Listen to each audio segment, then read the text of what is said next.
The 1420 Sports Bar Podcast, 4 beer sports talk and a whole lot more. Show 222 on August 4th, 2022. That's where I got a little screwed up, Dave. There's a lot of twos involved there, a lot of Jeter stuff involved. Dave, the WCBL season winding down here. I want to thank once again Jake Lindmeyer for joining us on the show the other day to talk umpires and catchers and coaches. We had a good little chat. I encourage everybody who hasn't listened to that show yet to give it a listen.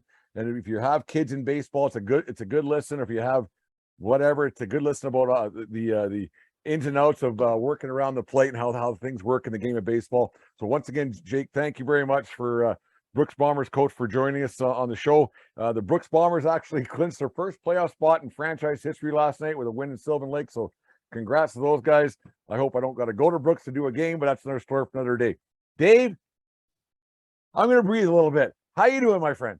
You are wound up. You came in just ready to roll and got your thank yous out. Well, I'm not quite as revved up as you, but I was going to start with, do you know what happened 29 years ago today? Because I spent a lot of time clicking on the mouse throughout the day, Dave, I think it was the day that today's the day that Robin Ventura should have stayed at home plate and not taken some licks from the man, the myth, the legend, Nolan Ryan. One of the single greatest highlights ever in the history of highlights. One of the greatest pitchers in the history of sports. I remember that happened. I remember I back in the day with my sports highlights, like we didn't have ESPN and TSN wasn't even really a thing here in Canada. I would watch my sport highlight every night on CNN with Van Earl Wright. Dude. Yeah. So nonetheless, I don't know if it was Van Earl calling it, but that's where I saw that. And I'll never forget seeing it for the first time. And I giggle every time I see it. Yeah. And it happened 29 years ago today. Crazy how time flies like that. Yeah, I remember the days of Van Earl Wright on CNN. And you had Sports at 11 and Sports 11:30. Like the Sports 11 was on ITV in Edmonton. Sports 11:30 was the guys in Calgary. And they fit as much as they could. And they were great personalities that were on TV. There were half-hour shows, but they had to be so good to get eyeballs on tight, them, right? Yeah. And it was this much time to get this much information out. Local stuff included, not CNN obviously, but 11 and 11:30. They had to get this much information and local stuff in as well. Those guys were great. That's where Detition got his start. Just great shows those were. Yeah, it's funny how a clip like this reminds me of the personalities that used to be on the sports highlight show, because that's it. Like if you weren't there at 11 o'clock, there was no PVRing, there was no cell phones. You were ass and seat at 11 o'clock. Otherwise, you missed sports highlights for the day. You kind of miss those days because I think there was more sports fans because of it. Because now you sit down for a pint after work and there's it's just constantly on a roll. Or you sit down in the morning it's just always on, and you could always find the information. So now you can have quasi sports fans compared to actual guys who would check out what was going on. There's a lot less effort into being a sports fan now. And 100%. what I mean by that is, like, I ran even a hockey pool back in the day, my first year at university.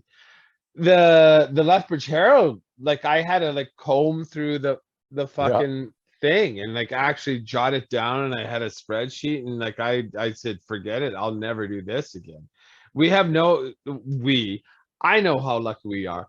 Anyone under the age of 30 has no idea how lucky you are to have your Yahoo pools and that, because commissioner of a league now is gravy at a job I still don't want to do, but I would never be a commissioner back in the day. I did it one year. I can't remember who it was for, but every Tuesday the stats would come out for the NHL, and I would go through every week, tally them up myself, goals, assists, points, penalty minutes, and there was only 30, 35 of us, but it was an all-day event, man.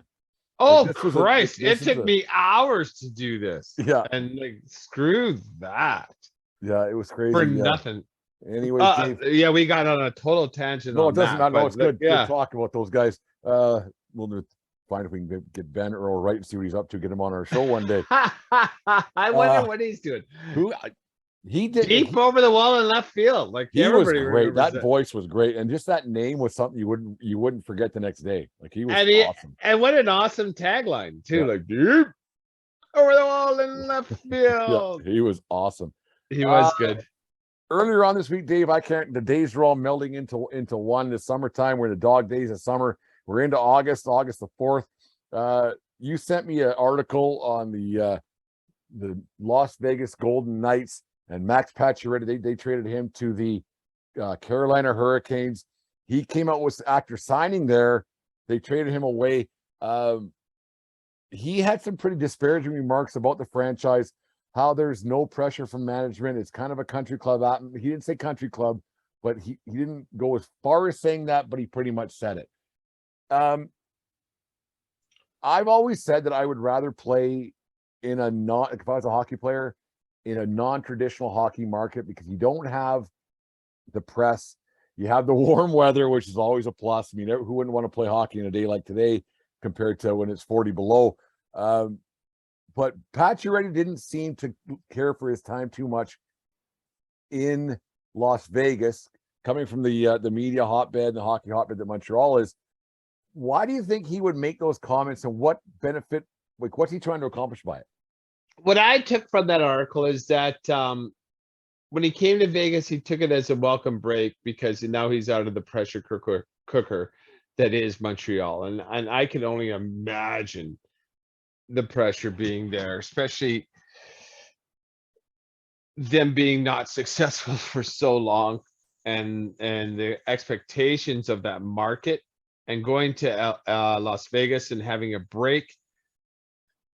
But then after 3 years, it's like, well, maybe this pressure from the fan base is a good thing, because I know what it's like to feel pressure from a fan base, but a lot of my teammates don't know what it's like to feel pressure. Mm-hmm. You're just brought in because you're the best player available and you're having a good year. And we want to win, but there's no pressure. And, there's that saying, no pressure, no diamonds. And I kind of get it, because, Florida, they've been poised to take the next step for a bit now. And I understand, I get it. They're against Tampa, but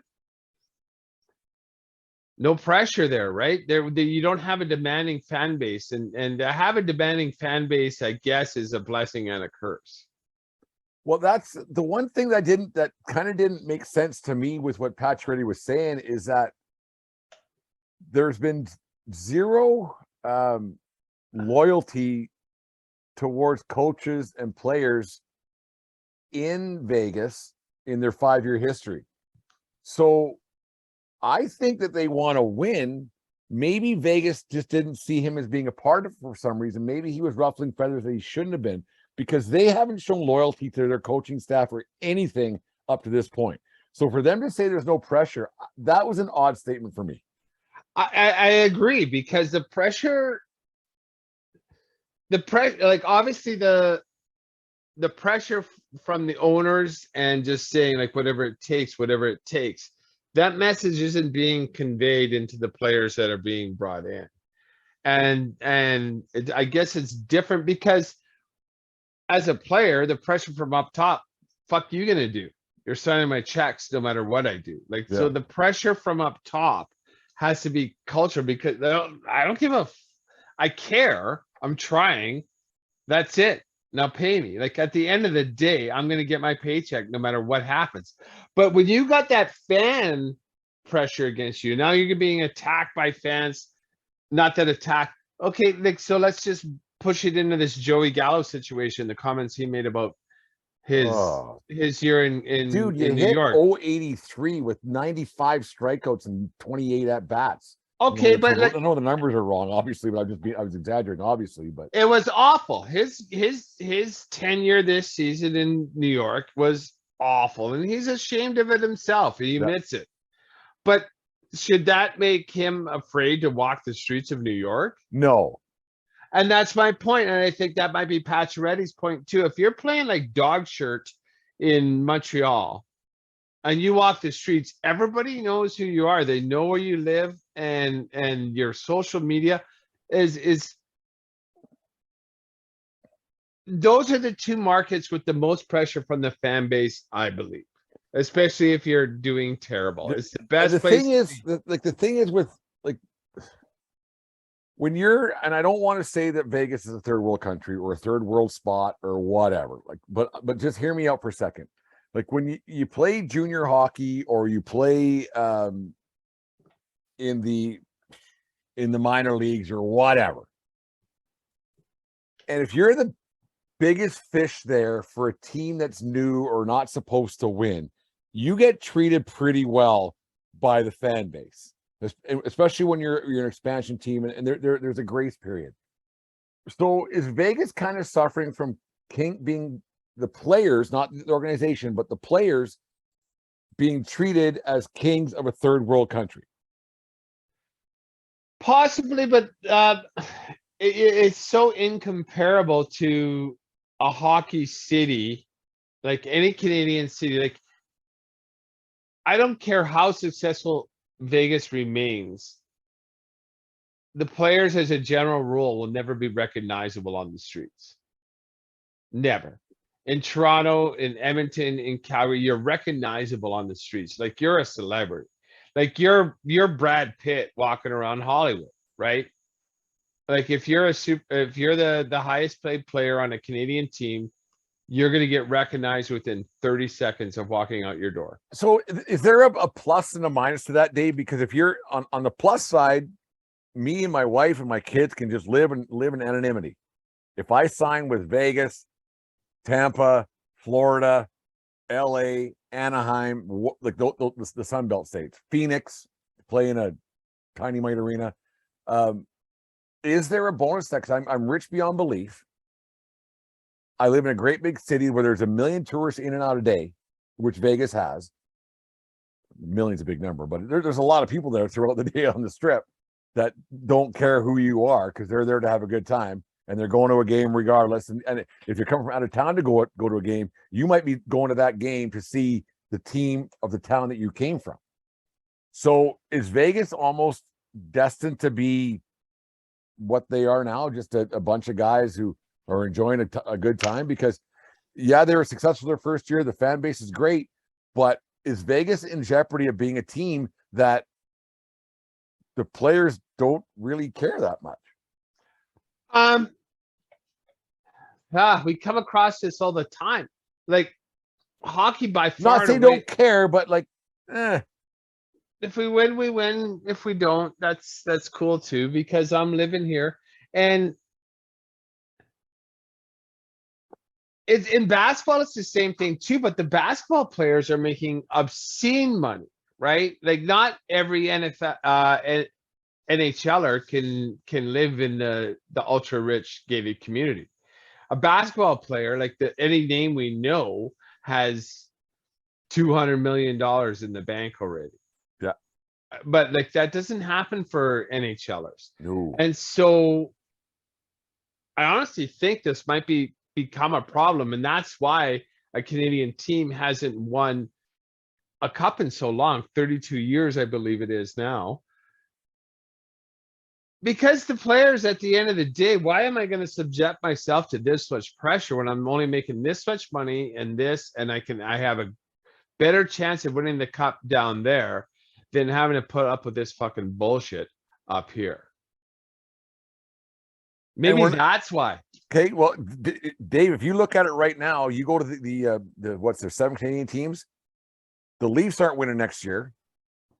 The Flames aren't winning next year. The Canucks aren't winning. Winnipeg's not winning. Ottawa's not winning. And Edmonton has a dog's chance. Edmonton has a bit of a dog's chance. And Toronto, well, they're never going to win. So right there, you have 7. We just said 7 teams right now in Canada aren't winning the cup next year. They're not. I don't foresee it. Right? They're just not. So why not go to Vegas, get paid, and have a kind of a chance? But fuck, whatever. So maybe that's what Pacioretty's saying. There's no urgency there because they are the big fish in the small pond, because they're the first professional sports franchise.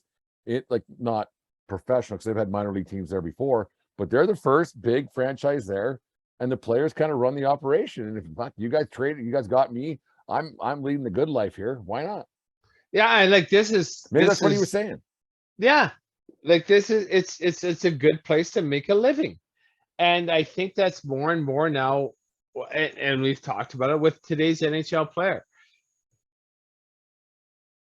Yes, they all want to raise the Stanley Cup. I have no doubt about it. But it takes a lot of personal sacrifice and buy-in to be able to even have a chance for that. No matter how well of a team the GM assembles, it's going to take a certain mix and a certain blend, and then a bonding factor. And then when you start playing for each other as opposed to the paycheck, you got something special. And if you get some bumpy roads and all of a sudden you don't make you miss the playoffs, or you're out in round one, give it our best. Yeah. Do you think players now know that there's only X amount of teams per, like, how do I word this? When they get drafted, they know that there's probably a 5-year window with that team they're from that can, because now if you get drafted first overall, You got to get that second contract. You're probably not winning if you get drafted first overall. Like, you're the big dog, like that Connor Bedard kid plays for Regina right now. He's going to go first overall next year. He knows whoever gets him is probably going to be Chicago, because Chicago dumped everybody. They're trying to dump salaries, everything else. Kane and Taves aren't going to be there by the end of next season. Do you think he knows, okay, my first 5 years, we're not going to be very good, a la Pittsburgh Penguins, Sidney Crosby. But the next 5 or 4, that's the chance I have to win 1, maybe 2, pending how things go. So if you are a team like the Vancouver Canucks, who were the problem they had, they were mediocre for so long, they're not going to win for a long time because they were mediocre for too long. So do you think players and agents and everything, they actually know, like, we're not winning? Like, we'll give it our all, but big picture here, man, we're not winning. Yeah, like, you think they know that? For sure, because we know they must. Yeah, and like, we can write 10 names down right now, and like, these are the teams that have a chance, and we'll rank them 1 to 10 depending on injuries and blah blah blah. Anything can happen. Like that St. Louis Blues team, that's once in our lifetime. That's once in our lifetime. It was wonderful to watch because they just bonded together. They said, like, fuck over it, Gloria of all things, but yeah, over Gloria, right? Like, it was like in Bull Durham when what we need, boys, is a rain out, and he turned on the sprinklers. That's all it took. That they had a rain out with Gloria. Where was I on my point? The motivation factor, I honestly don't know it in today's NHLer. I honestly do not know it, because I do know this. Winning a Stanley Cup isn't the end goal for a lot of NHLers anymore. Well, Dave, before Tkachuk went from Calgary to Florida, we actually called it before anybody else did here in the 1420 Sports Bar podcast. We actually called that Tkachuk Incorporated is way more important than the Stanley Cup to those boys. And he proved it about 2 days after we fucking called it. You bet. Like, so for all you people who need quick breaking news ahead of time, listen to us, because we've actually been calling stuff a lot more ahead of people than the big wigs do. Because we called that Tkachuk having a Stanley Cup. Yes, he went to a good team, which was lucky that they were able to make a deal at the time they did. But playing in Calgary on a cup contender was not a priority to him whatsoever once Gaudreau went. And it wasn't to Gaudreau either, because if Gaudreau had a better chance that playing for the Flames than he does now playing for the fucking Columbus Blue Jackets. Gaudreau would have made more money and had a better chance of the cup by playing in Calgary. Yeah. Why didn't he? And like, you can say family all you want, but like, it's just like, fuck this. I don't want a microphone in my face. I don't want to be the face of a franchise. I like I don't mind being in the face of the franchise, but let's like fucking tap the brakes on when I punch the clock, I'm done. Like, when I want to walk the park with my wife. I want to go to grocery shopping once in a while. I want to do shit. I want to take my kid to the public pool. No, you can't do any of that shit if you're. Well, now that you think about it, Dave, the best thing to happen to a golden Knight to be obscure was they got an NFL football team. They're second fiddle already. They'll have their fan base who likes hockey, but football overtakes everything in that country, no matter what. And I now, think it's so easy to be invisible in Vegas, right? It's for the hockey player, absolutely it is. But now even more so, even more so on the front page of the paper of the sports, because now there's a football team there, and football overtakes everything in that country. Yeah, you're right, and it helps. So it helps or hurts. Like, I don't know, and then once again, I don't know. I can't. Obviously, there is some crossover, but I would think a lot of the hockey season ticket holders are not. Yeah, like if you have a season ticket, I don't know what their season ticket base is. It's large. Well, and who knows what the casinos pay for and blah blah blah. The diehard fan, I bet you there's more diehard Golden Knight fan than Raider fan. 100%. Yeah. Raider fans will fly in on Saturday night, go to the game Sunday, fly home Sunday night. Yeah, Raider brand. They'll drive from wherever, because driving from Oakland isn't a horrible experience. Well, it's not great, but I've done it a time or two. But and that's a roadie for the boys, and you only have to do it 8 times a year, so you make 2, and it's going to be fun. And then you know what I'm saying. It's an event, and the Raiders are a good brand. Like, just despite how terrible that franchise is, there's Oakland to LA to Oakland again. They still got fans. Like, everywhere you go, you see Raider jerseys and hats everywhere still. We're the outlaws of the NFL. NFL hates us, huh? Just go fuck yourself. They hate your owner's haircut. Anyways. Yeah, and go give John Madden a hand. You just wonder why Pacioretty wouldn't have just kept low and said, yeah, it just wasn't for us anymore, or whatever. Because by the sounds of his comments, there was a trade coming regardless. Like, he probably voiced his opinion, said, we're not winning with this group. And they said, okay, get out of here then. Does that make sense? Well, yeah, and then you're treated like a piece of meat as well. He didn't like the way Vegas went about business by hiring and firing coaches and GMs and pushing players out, and constantly trying to get better on paper, but like at the expense of who, right? And so maybe he was tired of that too. There's like as little of pressure there was from the actual fan base, there was love and acceptance from the organization. So like when you get signed to, there's something special about putting on a Habs jersey. I can only imagine.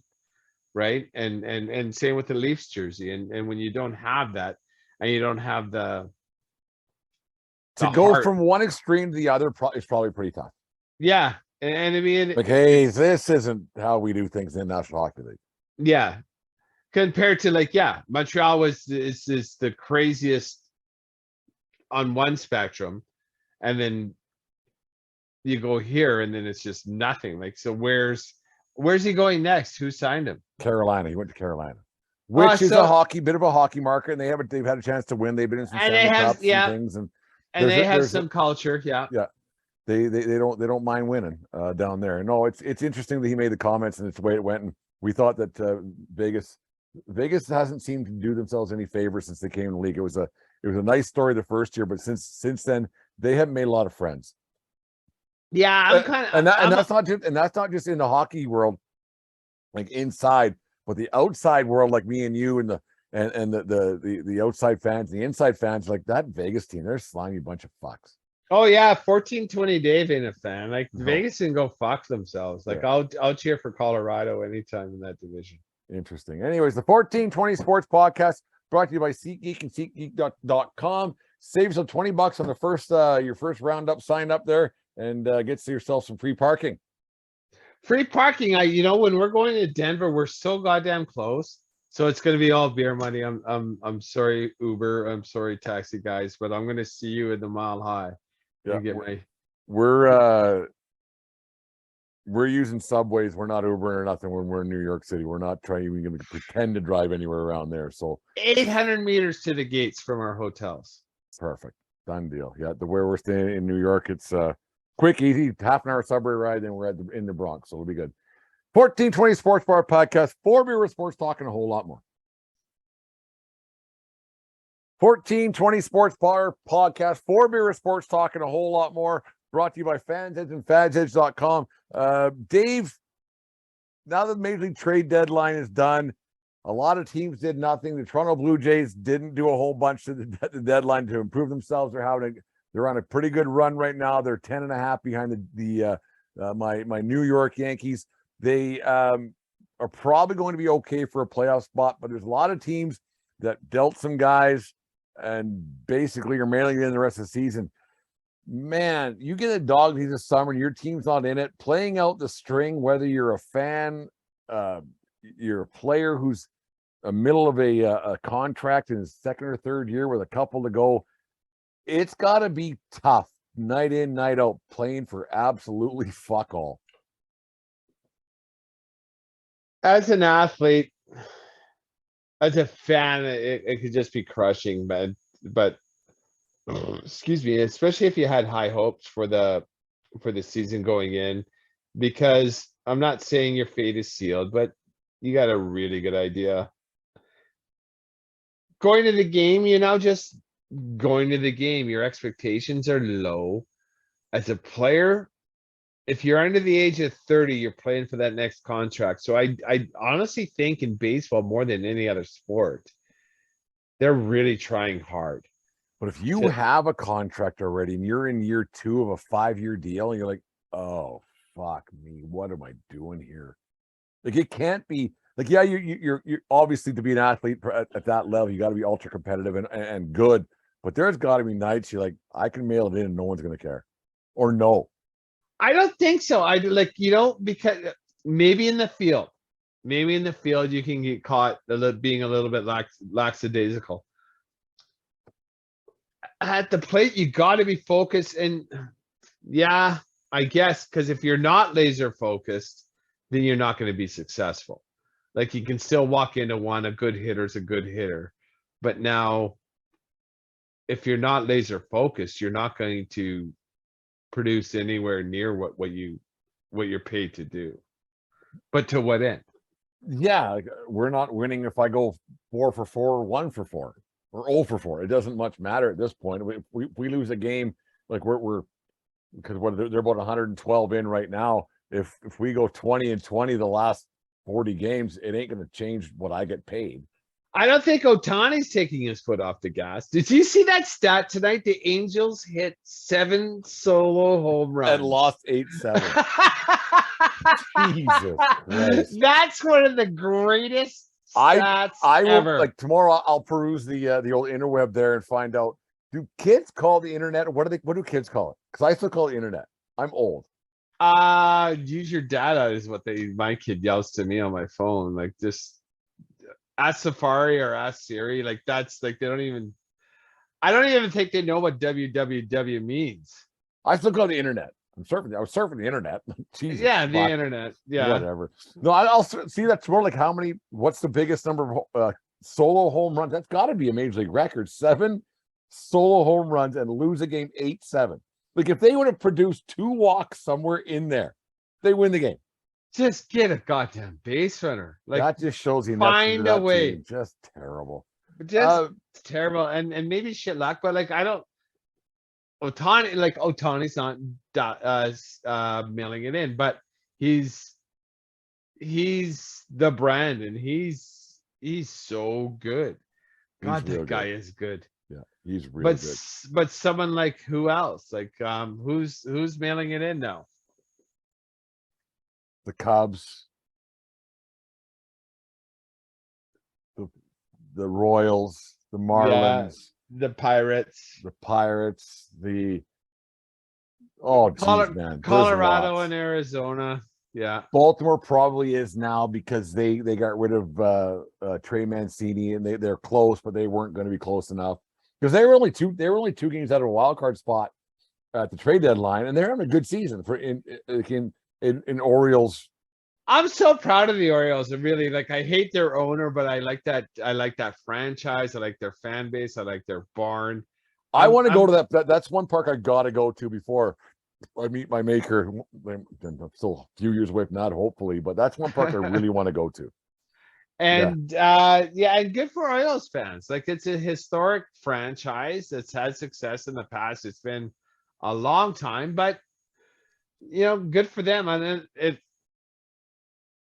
even gives more credence to how strong that AL East is. Like, that Boston's bottom feeder in that right now. Dave, do you think that, like, on trade deadline day when it all went down on Tuesday, that they were sitting around the clubhouse, they were, okay, we're close. We're 2 games out, or we're 3 games out, a player here, a player there, maybe add an arm, whatever, and just keep us in the race until we prove management wrong. When management doesn't do anything, or they take away a key piece like the Orioles did, do you think that the players go, well, that's it for the season, fuck it?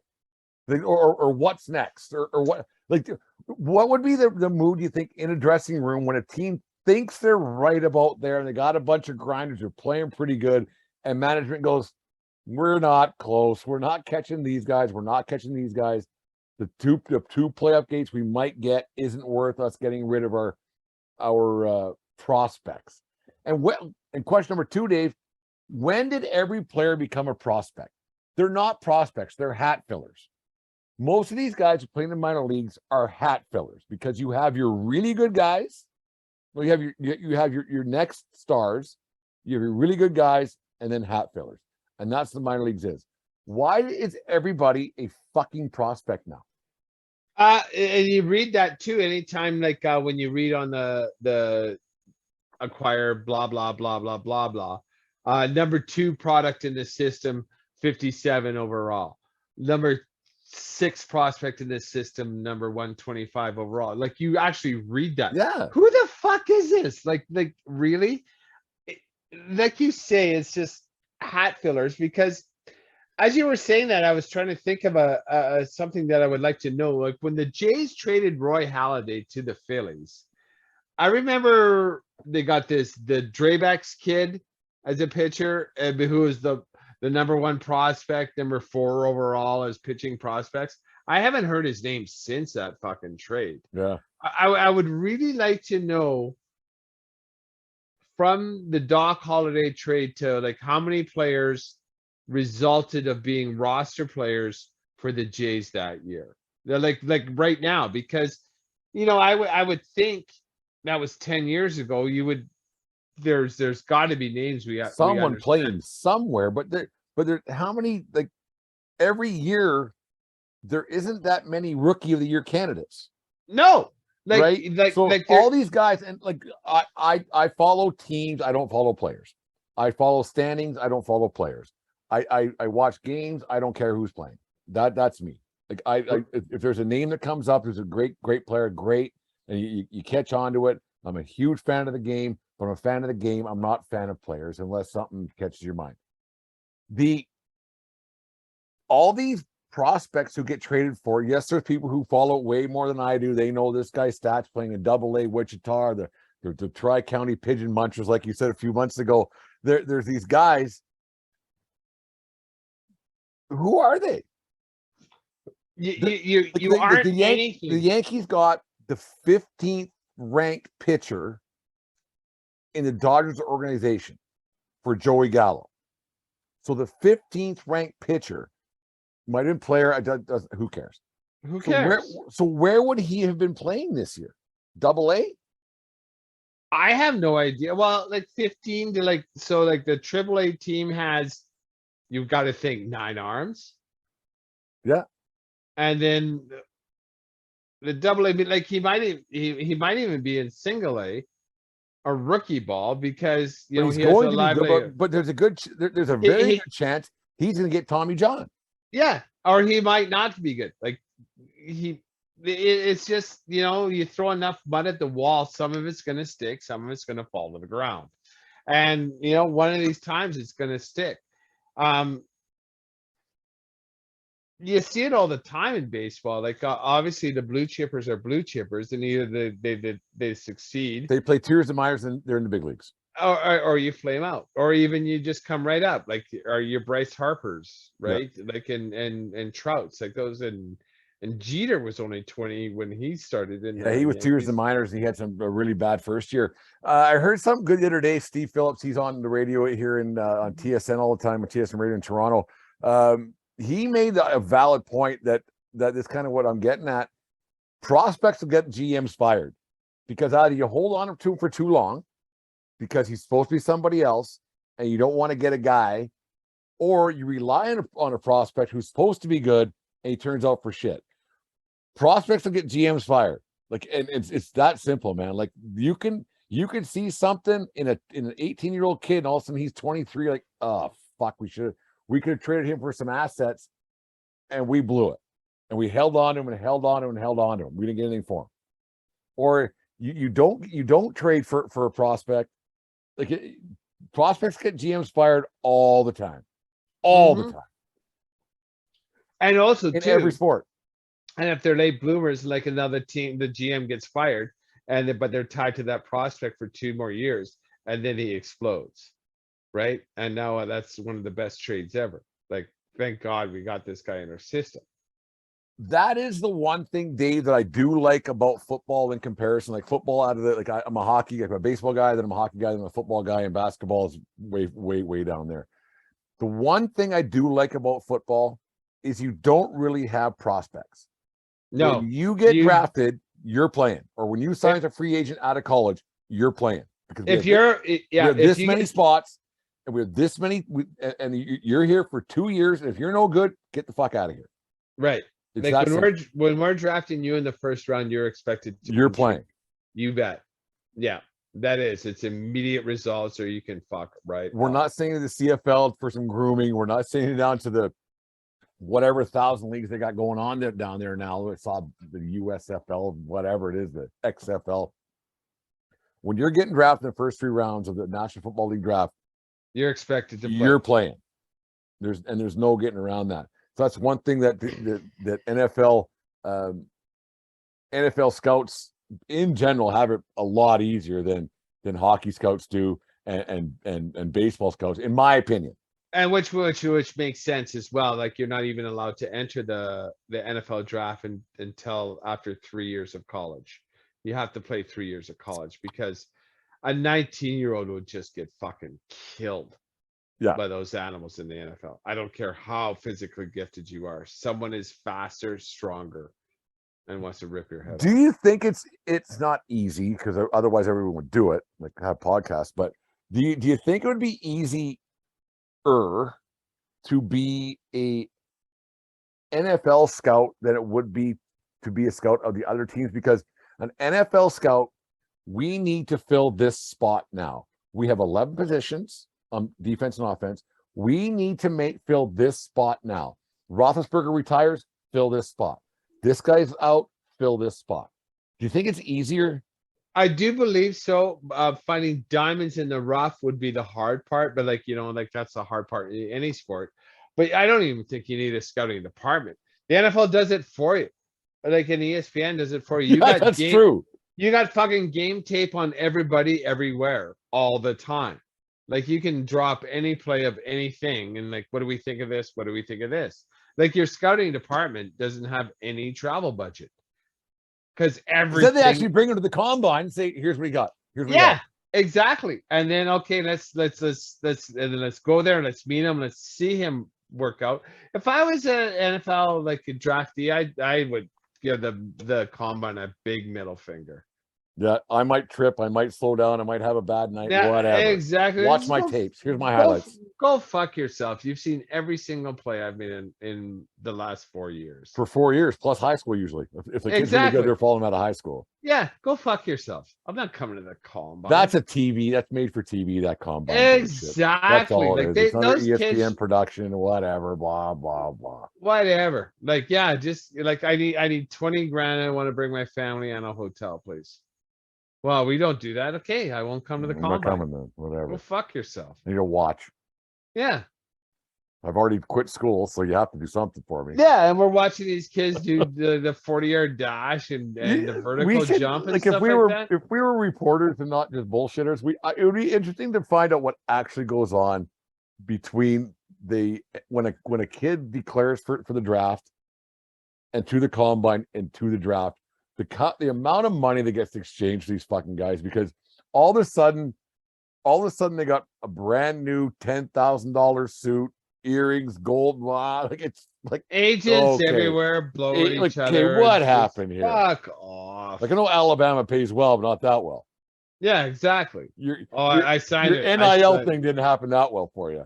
Right. Well, I signed with this new agency. Well, how much you giving them on your contract? That's why I got to run in 3-2. So and once again, all the pressure's on the kid to either do really well and impress or watch his draft stock fall. Go fuck yourself, Combine. Yeah, I wouldn't go. Fuck you. I wouldn't. There's no way. Even if I was a middler, go fuck yourself. Yeah. You've seen me run. You've seen me. I mean, I'll do push-ups over here. I'm not. Whatever. I'll do a private workout for you if you want as a team. Like, I'll come to you. I'm not gonna get embarrassed by Tim Tebow being Superman out there. Like I'm just right. Not. Yeah, I don't want. I don't want to be a number for a weekend and have someone fucking stab me in the ass with a cattle prod to get up there and jump higher. Dave, nozzle or not a nozzle? Tim Tebow.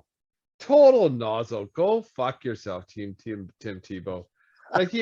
He's a physical specimen and he's a leader of men, and I get it. But you're not good at football. He tried so hard every time he was on the field, though, eh? And I applaud that. I do applaud. Well, what do you think he was like off the field? Too much. Too much. Like all the time, probably, eh?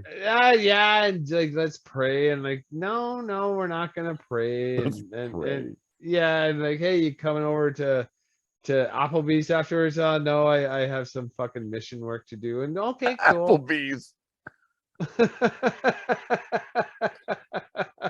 Fucking Applebee's. Or Chili's, it doesn't matter to me. By Applebee's and Chili's.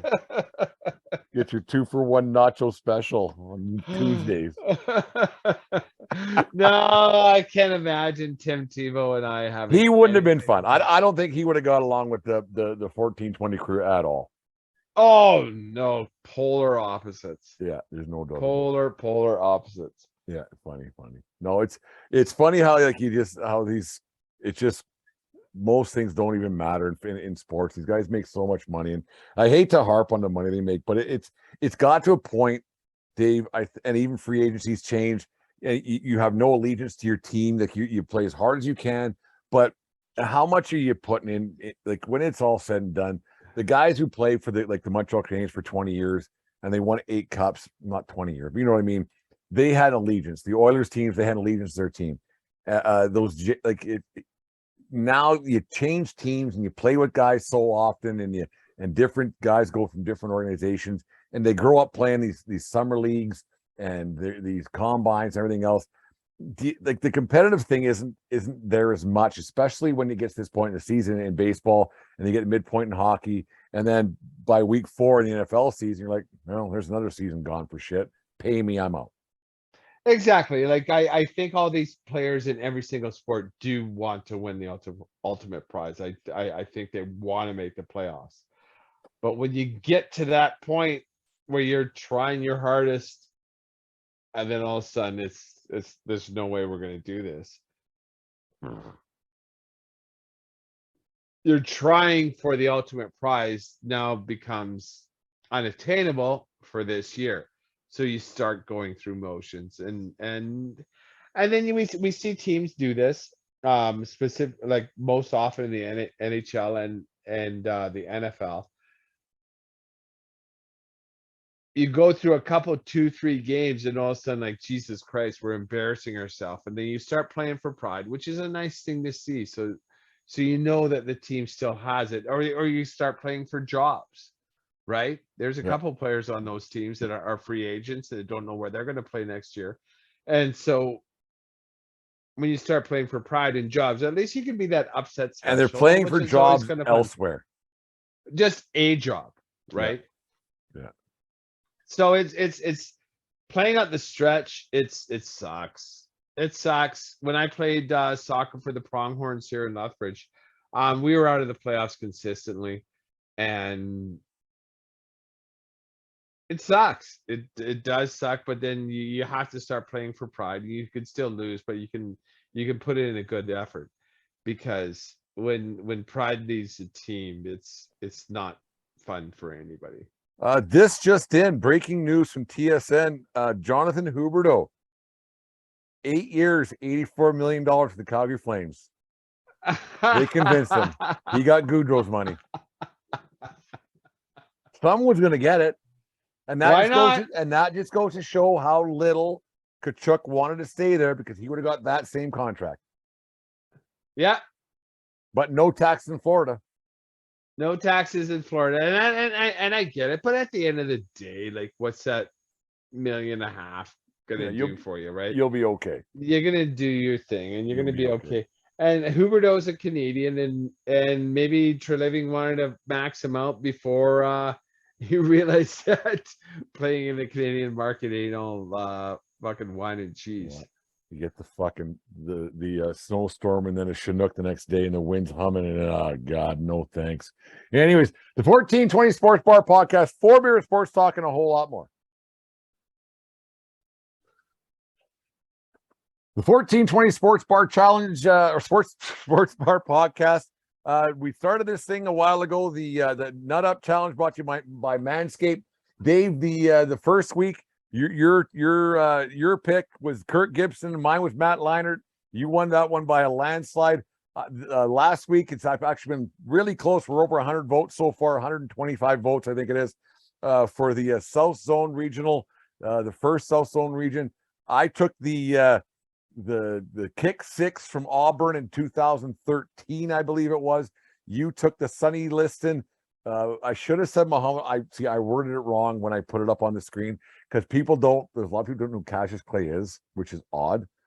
I put Clay instead of Ali. If I would have went Ali Liston, it'd be a little bit closer. But we're over 120 votes. It's about 70-30 right now. So maybe I'll switch it up tomorrow. But Dave, so more people are picking pick 6, and because they remember that, and there's more internet people. There's more internet people who know Auburn than they know Cassius Clay. I only wish that, like, anyone that has questions or whatever, just look it up. But I think Muhammad Ali v. Liston would be a better choice, just so people understand. So I'll do some adjusting on that tomorrow when we figure that out. I'll get that all taken care of, and we'll make sure it gets to a bit, because a Sonny Liston Muhammad Ali fight is probably more important in the history and more of a nut up than an Auburn guy benefiting because somebody else missed a field goal. But and I'm not an Auburn guy, I'm not an Alabama guy, but I'm just saying that's usually the way it goes. But the Nut Up Challenge, it's a nice little thing that we got going on. It's a lot of fun. Got some Manscaped things going on in Manscaped we got to take care of this weekend. We'll get that going full bore. Thank you for sponsoring us full time. Dave, who actually, you know what? I want to say, I'm going to bring it up. I want to say that I'm proud of us for having a no Deshaun Watson zone tonight. We'll leave it at that. Unless you want to say something. I'm good. Because it's fucking everywhere. Yeah. We'll talk. I am going to say the one thing I will say about it, what I said about it last time, I told you so. You did. You really did. It's it's so crazy. And then we're done. We'll get into it on Tuesday. We'll talk about it in the week when you get back. Or Monday night, we got to do it again. Yeah. We'll get into it again. But Dave, we'll get into a little bit of who is better, brought to you by Manscaped and Manscaped.com. 20%. We'll do the whole rest of the stuff later on. But Dave, simple. Who is better, Josh Donaldson or Josh Sorvino, Paul from the Wonder Years? Oh, douchebag versus the nerdy best friend. I can't stand Josh Donaldson. I've always thought him a douchebag. Give me Paul Sorvino. Give me the nerdy best friend. I liked him. Do you remember back in the early Pfeiffer was his last Paul name. Pfeiffer. Do you Yeah. remember back in the early 2000s when there was a rumor that he was It Marilyn was Manson? Marilyn Manson. Yeah. Like, I looked that Jesus. up. Stop it. Marilyn Manson got I his ass kicked here in Lethbridge at the Denny's. got punched at a Punched in the Denny's. face in the Denny's in Lethbridge. You know your career's gone south. You get punched in the fucking Denny's in Lethbridge. I don't know who was right or who was wrong. I always wondered if he had his makeup on when he got punched. Like, how do you're Marilyn Manson, you're a mega star, you end up in a Denny's in Lethbridge at 3 a.m, man. Jesus. after a concert, I don't know. Like, what's your thing? Is that what you're saying? It's a budget hotel, and Was why he would up- you go to? Why would you go He to probably Denny's when- stayed at the Sandman because the radio station was in there at the time, so maybe it was sponsored by blah blah blah. That's possible. Yeah, that is possible. Like, That's what do you got to be a low point in Marilyn Manson's career. You Get think he punched got at a- Denny's in Lethbridge. pan scrambler, and then he got his pan scrambled. Okay, we'll get another one. Okay, here's one. Dave, who is better, Mark Cuban or Mark Calloway, aka The Undertaker? That's what I'm gonna say Cuban, because he's a self-made. I remember listening to broadcast.com. That's where he made his billions. That was wonderful. You can listen to any broadcast anywhere, of any game for free on the internet. And That was weird. Yeah, I remember that. Yeah, broadcast.com. That's his invention. That's how he became a billionaire. So I was a fan of his product before I was a fan of him. I think he's a little much sometimes, but I do believe he is a force for the greater good. Instead of trying to go to space, he's making drugs affordable, generic drugs affordable for people in the United States, saving people hundreds of dollars. And as even when I appreciate the Taker's career in WWE. I remember when he first came out, I was young enough to know WWF without him. I was never a huge fan. I appreciated his longevity, and when he threw fucking Mankind off that cage, holy shit! Yeah, that was something. Hell in the That Cell, we was- called it. So that was something else. That was a Jesus. Holy shit! Like, are they actually trying to kill somebody here? Because someone will die if they keep doing this stuff. When did wrestlers become the ones that became the marks? I guess like whereas they didn't know the ins and outs. Like before, it was the fans who didn't know it was fake, and then the wrestlers became the ones who didn't know it was fake. Like, they had to impress more and more and more. Like because No one puts their body on the line more than those wrestlers back in man. 20 years ago. Like those table matches, those ladder matches. Like, honestly, when fucking Mick Foley came off the top of that cage, that was like that wasn't good. 20 through his feet. face, and It was literally 20 feet down to land on your back in a table in a gymnastics pad. No Awful. thanks. Dave, who is better, Roger Federer, tennis great, probably a Hall of Fame guy, not probably Hall of Fame tennis player, or Roger Daltrey from the Who? Oh, fuck that! You're good because you're having a good night. Because Roger Federer, I thought for sure I was going to pick him for sure. Over who? Roger Rabbit? Well, no, well, you know, there's not any Rogers out there. I didn't think adultery. I was hoping a golf player or something like that. Mister Roger, Mr. Mr. Rogers. Mr. Rogers is the king. So I would have actually picked Mr. Rogers. Mr. Rogers is creepy. Roger Daltrey, the Who, kicked a ton of fucking ass back in the day. Oh, did they ever kick a ton of ass? But I'm gonna take Federer, one of the greats, and I'm gonna take Federer. No more carrying on. Got on a wrestling kick today for some reason, and the other guy is a guy that we quite like on this show quite a bit. We talk about him quite not as much this year as we did last year. But Dave, who is better, Ric Flair or Ricky Henderson? as much as I like saying you gotta Beat to the be best. the man, to be the man, you gotta beat the man, and woo, Yeah. and uh, girls stealing, kiss stealing, whatever. Ricky Henderson, Ricky Henderson's the man. He's the one I would build a franchise around. I would love to know. I would love to know what what a player of his talents is looked at these days in the sabermetric world. What would he got if you pluck Ricky Henderson circa 1988 Oakland days? If you pluck him into something with the whoever, it doesn't even matter what team. Doesn't even matter what team. If you drop him into the Houston Astros right now, what's he getting for a contract? 50? At least he's the single greatest leadoff hitter of all time. Like, right, he hits for power, he gets on base, and then he's on second. I think it's a bigger one. He gets on base. Because that's from Moneyball. He gets on base. OPS, he gets on base, right? He gets on base. On base plus slugging. Yeah. And then when he draws a walk, he's standing on Joey second. Gallo's got a fucking contract. What's fucking Henderson getting? Phew. I like it has to be more than And Trout. fucking Trout, without a doubt. And we bash on Trout a lot for two guys who don't watch it very much. But yeah, no, but true. even like, and Soto saying no to whatever 42, whatever it was, yeah. 42 million. Like, how can Ricky Henderson not be the highest paid hitter in the league? And Rick wouldn't have even cared because yeah, whatever. He didn't cash his bonus checks. Right. Rick, you got to cash those.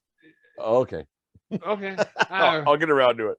Ricky don't need that. Ricky needs new cleats. Ricky needs this. Mizuno cleats. Fucking just get out there and fucking rake and steal bases. Ricky Henderson, it could be the greatest non-pitcher of all time. There's two greats there, Rick Flair and Ricky Henderson. But yeah, I'm gonna go with Ricky Henderson because I'm more of a baseball guy than I'm a wrestling guy. 2-3 more. Ryan Miller, 2010 U.S. Olympic team, really good career, borderline Hall of Fame guy. Ryan Miller or Ryan Seacrest? Ryan Miller, the goalie? Yeah. Yeah, Ryan Miller, the goalie. Seacrest can fuck right off. I don't give a shit about Ryan Seacrest. What does it matter if you care? Who's better? Ryan Miller. All right. I got nothing to say about Seacrest. I don't know that guy. He must work pretty hard. He's on everything. Wouldn't know it. Not an eye watch. All right. Let's go here. Johnny Bench or Johnny Cash? Oh, good one. Johnny Bench with the big red machine, right? Yeah. He was the catcher there for a long time. No, wasn't he a catcher? Oh, he's like the greatest catcher of all time. Oh, okay. So I do know whom I speak. I know you don't like the Reds, so I'm gonna say Johnny Cash. Johnny Cash was the first concert I went to. I was, I think, about 7 years old. I have such I did not know that. Oh yeah, I have an affinity for Johnny Cash. There's some great Johnny Cash songs. Johnny Cash has brought more joy to my life than Johnny Bench, so no disrespect, Johnny Bench. But I'm gonna take Johnny Cash. You're entitled to your opinion. I got 2 more. Yeah.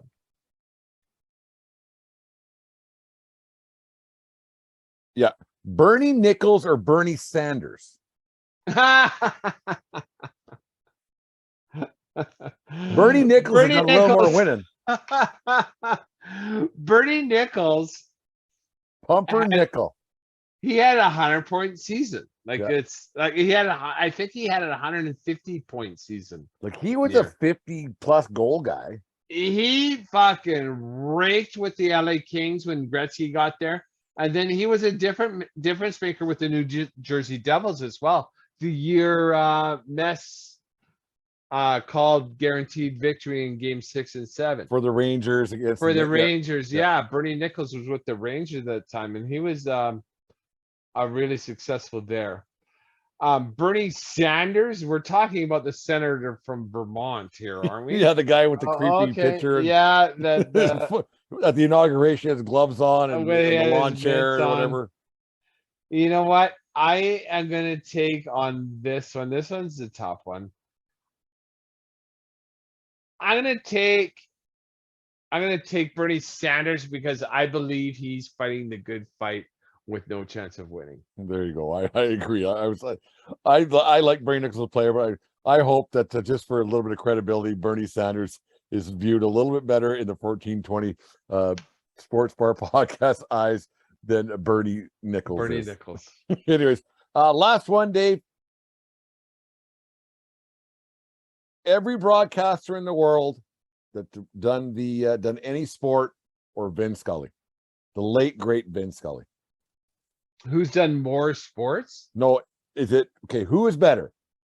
Every other sports broadcaster or Vin Scully?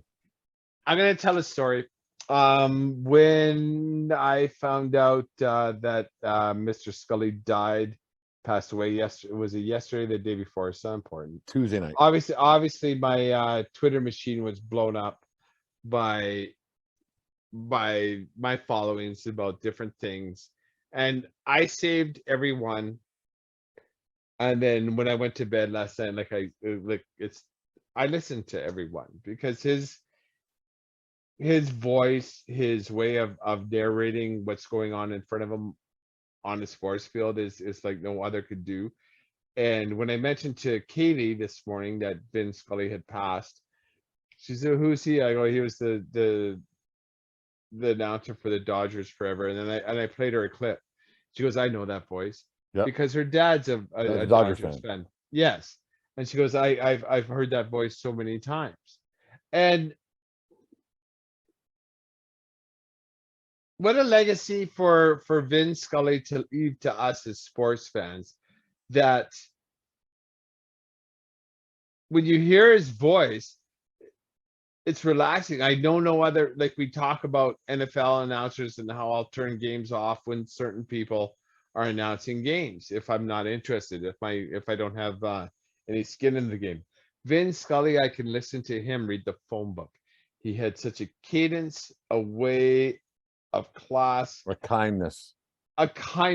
Yeah, I'm just here. I'm introducing you, and I'm just telling you the story that's in front of us right now. Yeah. And when it's boring as shit, I'm gonna tell you about Something else.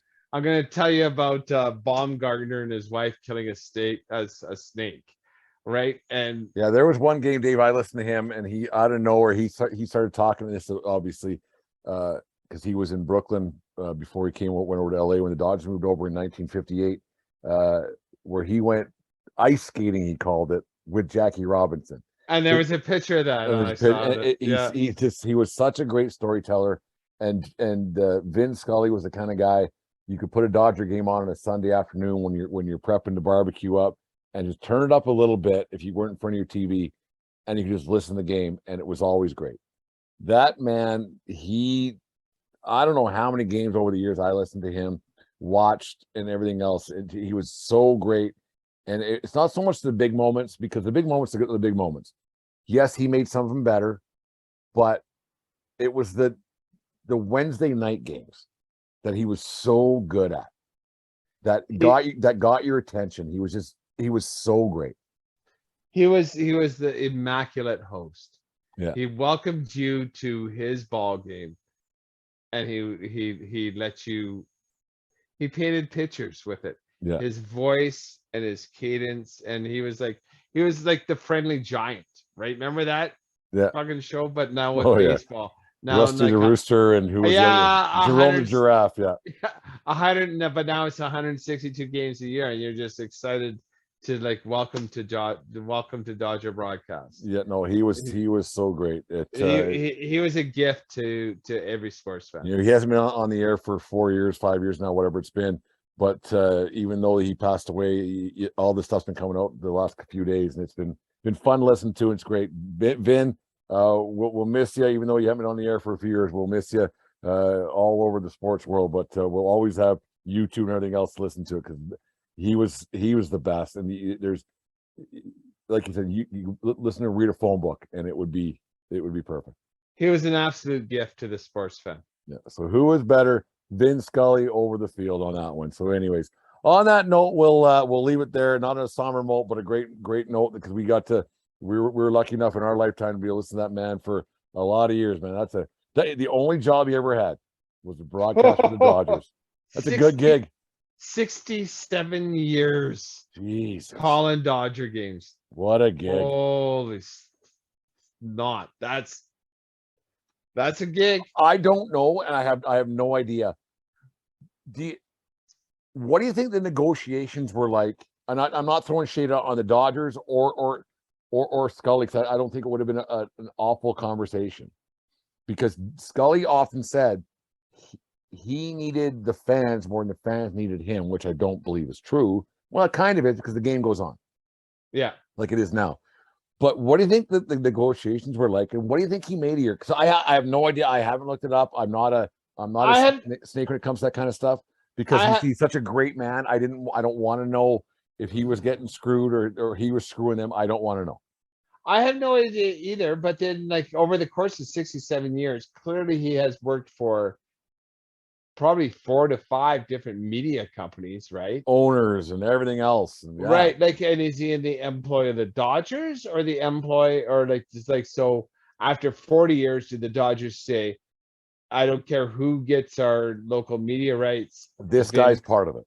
Vin calls our game, and you guys are paying him, and this is how much he makes. Yeah.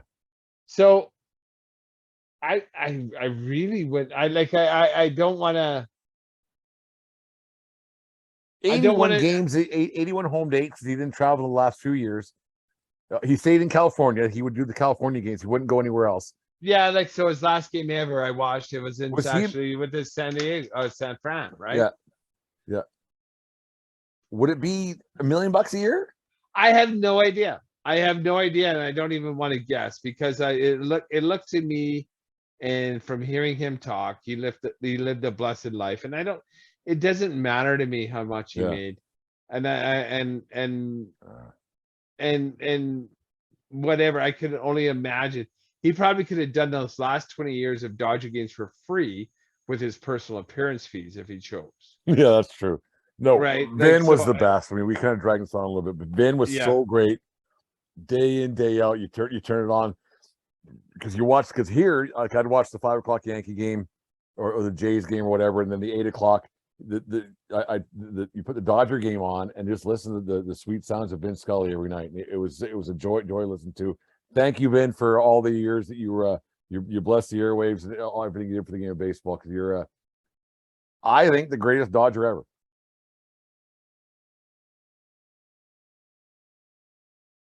You there? Ran into some technical difficulties there. Jim might clean it up, or he won't, and he'll play a song, or who knows what he's going to do. But thank you very much, Jim, for doing what you do. Yeah, Vin Scully will end it that, Dave. He's a great man, great broadcaster. I'm glad we had a chance in our lifetime to listen to it. He's the best, and for who is better tonight, and probably the Rick Award winner and the whole shebang. It's going to Vin Scully. Thanks, Vin, for all you do and all you had done for the game of baseball and for our ears over the years. The Rick Award winner of broadcasters is for sure and will ever be Vin Scully. Like, he's going to be he's the voice of baseball in my ears forever. Yeah. And that's all there is to it. There it is. Anyways, the 1420 Sports Bar Podcast, 4 beer sports talk and a whole lot more. Take care of each other. More importantly, take care of yourself, because we need you around. Keep your stick on the ice. And what else, Dave?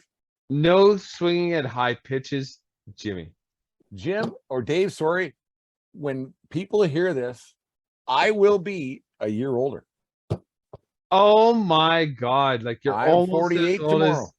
Tomorrow, I completely forgot to. I'm going to be 48 tomorrow. I don't look a day over 53, but I'm 48 tomorw. Well, we look quite similar. So I'm a young 52, you're an old 50. Do you remember when you were 48? 48? No.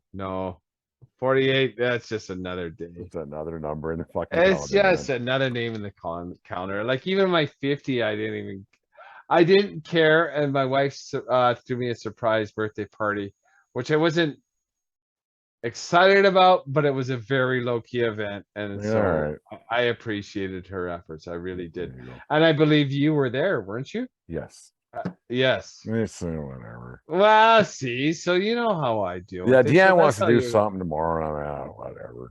Wow, so just define something. It's a PG show, dude. It's a PG show, man. It must be my birthday.